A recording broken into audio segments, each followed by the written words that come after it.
श्री संत सद्गुरू बाळूमामांच्या नावाने चांगलं, श्री संत सद्गुरू बाळूमामांच्या मेंढीच्या लेंडीच्या नावाने चांगलं. आज आपण या व्हिडिओमध्ये श्री संत सद्गुरू बाळूमामांच्या चरित्रावर आधारित असणारी घटना पाहणार आहोत. श्री संत सद्गुरू बाळूमामांचं भक्त असाल तर आपल्या यूट्यूब चॅनलला नक्की सबस्क्राईब करून घ्या. असेच नवीन नवीन व्हिडिओ तुम्हाला आपल्या यूट्यूब चॅनलवरती बघायला भेटेल. श्री संत सद्गुरू बाळूमामांच्या नावाने चांगलं. सद्गुरू बाळूमामांच्या चरित्रावर आधारित असणारी एकदम सत्य घटनेवरती असणारी कहाणी आज आपण या व्हिडिओमधून पाहणार आहोत. मामांना गाडीतून ढकलल्याचे प्रायचित.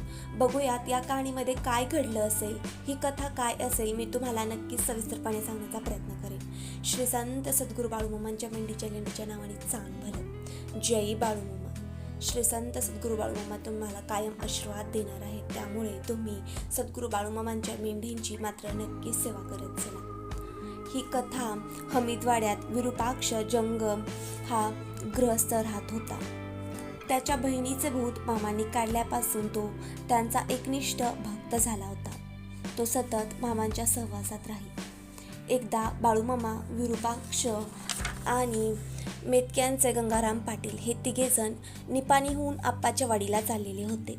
त्यावेळी राज्य परिवहनाच्या एसटीच्या मोटारी नव्हत्या. खाजगी मोटारी प्रवाशाची वाहतूक करत. गाड्यांचे दलाल मन मानेल तेवढी माणसे मोटारीत कोंबत. काही कुरबुर होऊन मामांसह तिघांना एजंटाने मोटारीतून खाली उतरविले. यावेळी विरूपाक्ष बराच संतापला. निपाणीच्या कुंभाराचा टांगा एका घोड्याची गाडी होती. तिघांनी ठरविला टांग्यात बसून ते आप्पाच्या वाडीला निघाले. टांगा चालू असताना विरूपाक्ष मामांना म्हणाला, या घमंडखोर एजंटांनी आत बसलेल्या आम्हाला गाडीतून खाली ढकलले आहे. देवा, हा तुझा अपमान आहे. आता तुझा काहीतरी प्रभाव दाखव. मामा उतरले. त्यांची गाडी कुठं दूर जाणार आहे. निपाणीहून टांगा वेदगंगा नदीजवळ यमगर्णीवर आला. तेथे ती मोटार नादुरुस्त होऊन बंद पडली होती. बैलांच्या मदतीने निपाणीकडे ओढून आणण्याचे काम चाललेले होते. ते दृश्य पाहून निरूपाक्ष हसू लागला.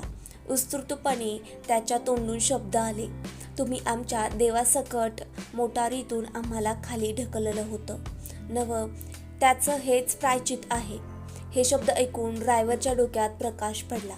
त्याने येऊन मामांचे पाय धरले. मामांना मोटारीवरील पुढल्या बैठकीवर बसविले. मामांनी गाडी चालू करण्याची आज्ञा दिली. गाडी चालू झाली.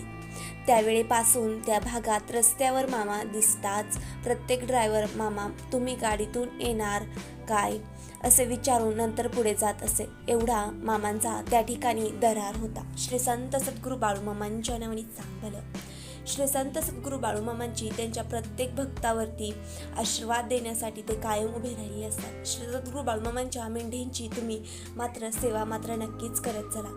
इतरांना नावं ठेवण्यापेक्षा स्वतःतील कमी त्या गोष्टी शोधायला सुरुवात करत चला. कारण की इतरातील कमीपणा शोधायचा प्रयत्न करत जाता आणि तुमच्यातला कमीपणा सुद्धा इतर मात्र नक्की शोधत असतात. श्री संत सद्गुरू बाळूमामांच्या नावाने चांगलं.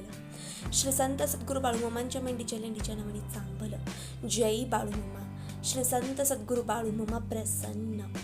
तुम्ही अजूनही आपल्या यूट्यूब चॅनलला सबस्क्राईब केले नसेल तर शेजारी बेल आयकॉनवरती टच करून आपल्या यूट्यूब चॅनलला सबस्क्राईब करून घ्या. असेच नवीन नवीन व्हिडिओ तुम्हाला आपल्या यूट्यूब चॅनलवरती नक्कीच बघायला भेटतील. श्री संत सद्गुरू बाळूमामांच्या नावाने चांगलं. तुम्ही या व्हिडिओला लाईक आणि शेअर आणि कमेंटमध्ये सद्गुरू बाळूमामाचे भक्त असाल तर जय बाळूमामा मात्र नक्कीच लिहा. थँक्स.